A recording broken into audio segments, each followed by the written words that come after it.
बच्चों, कैसे हैं आप सब। आशा करती हूँ आप सब अच्छे होंगे, स्वस्थ होंगे। स्वागत है आपका इस कक्षा में। आइए आज हम पढ़ते हैं हिंदी व्याकरण का पाठ 9 काल। निम्नलिखित वाक्यों को ध्यानपूर्वक पढ़िए।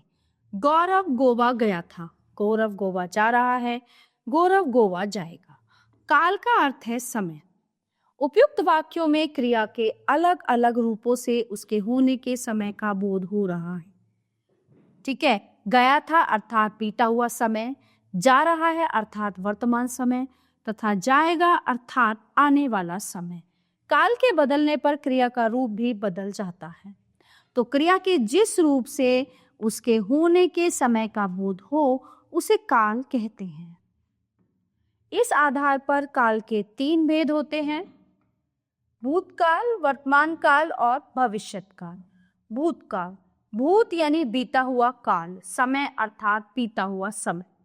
माता जी मंदिर गई थी, वो गई थी, आ चुकी है। मधु नाच रही थी।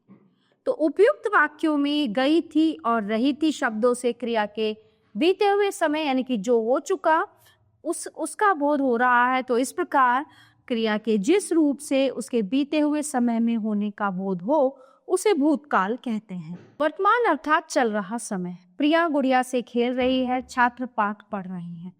उपयुक्त वाक्यों में रही है और रहे हैं शब्दों से क्रिया के चल रहे समय में होने का बोध हो रहा है।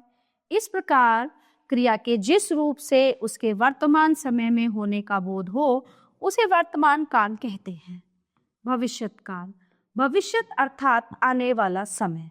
अनुपम अपना जन्मदिन मनाएगा, आकांक्षा अपना गृह कार्य करेगी।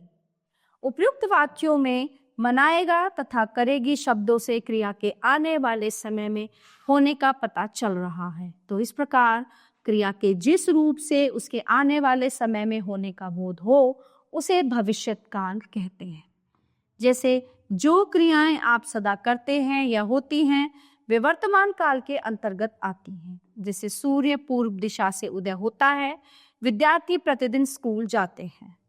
काल को उसकी क्रिया के रूप से पहचाना जा सकता है। ये देखते हैं हमने इस पाठ में क्या पढ़ा। क्रिया के होने का समय काल कहलाता है।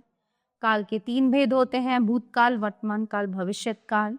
बीता हुआ समय भूतकाल कहलाता है, चल रहा समय वर्तमान काल कहलाता है और आने वाला समय भविष्यत काल कहलाता। तो प्यारे बच्चों, ये था हमारा पाठ काल जो यहीं पे समाप्त होता है। आशा करती हूँ आपको अच्छे से समझ आया होगा। मिलते हैं अगली कक्षा में। धन्यवाद।